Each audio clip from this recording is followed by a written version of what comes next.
The first step in this process is to draw a single Z-sphere into the canvas. Click Edit, and then move up to Transform and click Activate Symmetry.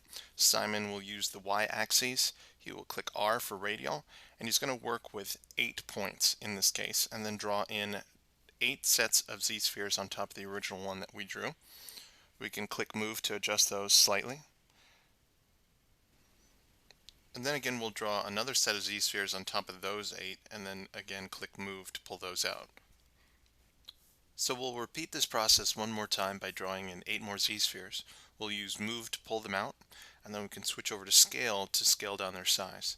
If you press the letter A, we'll get a preview of the mesh we're working on. So at this point, Simon will turn off the symmetry, hold down Alt, and in draw mode, click on each one of those Z-spheres in the center to remove them from the Z-sphere tool. That way he has a place to work on the mouth later on. One of the real powers inside Z-spheres is the ability to kind of adjust as you go along and to freely experiment. So at this point, Simon's kind of just adjusting these tentacles and moving them around, scaling them to get the exact shape that he wants. So don't hesitate to be a little experimental and see what shapes you can come up with. When you're happy with the head and tentacles, he'll draw another Z-sphere here on the bottom to be the neck of the character. And then we'll draw another Z-sphere on top of that neck Z-sphere that we created so that we can pull out the torso, and then we'll use Move just to pull that straight down. We can scale that up at the bottom, give the torso a little bit of thickness, and then we'll draw in another Z-sphere kind of at the base of the neck. So at this point, Simon's going to create some arms. He'll use the Z-axis for symmetry this time, so you can get 2 symmetrical arms. He'll draw in 2 Z-spheres for the shoulders, and then 2 more for the arms, and then use Move to pull those out. We can adjust the shoulders, adjust the arms, and then use Draw to draw in another Z-sphere to create the elbows. So at this point, Simon will open up the adaptive skin pull down in the tool palette and increase the density just a little bit to give the preview mesh a little bit more density to work with. He'll also add in additional Z-spheres in some areas where he wants to tighten up the mesh. Adding in additional Z-spheres will make the mesh conform more to the shape that you see in the Z-sphere model. So for instance, you notice the arm area here is a little bit soft under the armpits. So what he'll do is add a Z-sphere in on the chest. And then again, to tighten up the shoulders, he'll add in 2 more Z-spheres on the sides there. We can then use the Move tool to adjust that. So now that Simon's done building the basic shape of the character, he'll turn off symmetry and work on one of the arms. This is where he's going to build kind of the thick claw for the character. And the process is exactly the same as we've done so far. He'll draw in a few Z-spheres, use the Move tool to kind of pull them out and adjust, and then preview the mesh to kind of see how everything's looking. Do a little bit more adjusting and adding of Z-spheres to tighten up the mesh in some of the areas, just to get the claw to look a little bit more like a claw.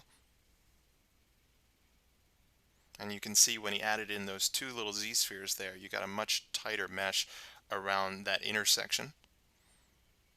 A little bit of scaling to get the size that he's looking for, and again a little bit of Move to adjust the shape.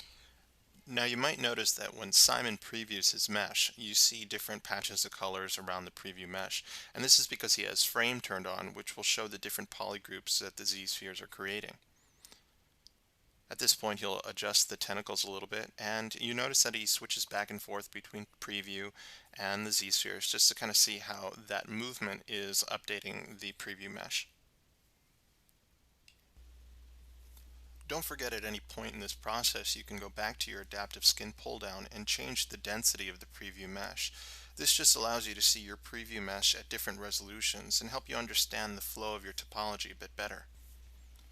So here Simon's going to start working on the other hand, and he'll do something a bit different than the claw. He'll actually create a few digits here and create kind of a tentacle looking hand for his character. Now as you're working on Z-spheres, I want you to keep in mind that Z-spheres are kind of like working on a wire armature that you would use maybe in a clay figure sculpt. And what you want to do is basically create your base structure. You're not trying to create the exact form and shape at this point. That's what we'll use all the more advanced sculpting tools inside ZBrush for. But here we'll use Z-spheres to quickly and cleanly create kind of the shape that we're going to be sculpting on. So you'll notice that Simon creates a couple Z-spheres for the hands, and then he'll add in a few more Z-spheres in the intersections.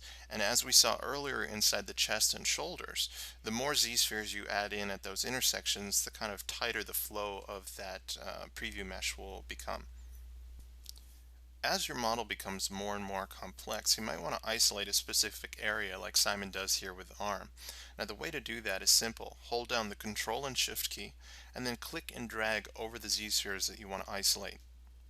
To bring back the rest of your Z-sphere model, all you have to do is hold down Control and Shift and then just click or tap in an empty area. So from this point forward, Simon's pretty much going to be doing the exact same techniques that we've done up until now, which is drawing in Z-spheres, adjusting their position with move, maybe doing a little bit of scaling. So we'll go ahead and speed things up a little bit and move on.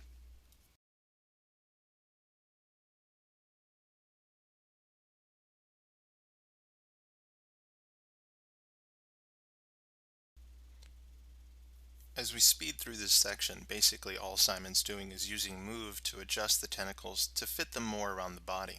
Occasionally he'll use draw to grow in another Z-sphere somewhere along the chain so that he can get a little bit more bend along that tentacle. Here in the back of the head, he'll draw in a few more Z-spheres and position them so that we can get a couple more tentacles other than our original 8. And of course he'll pose them just the same way he did with the other ones.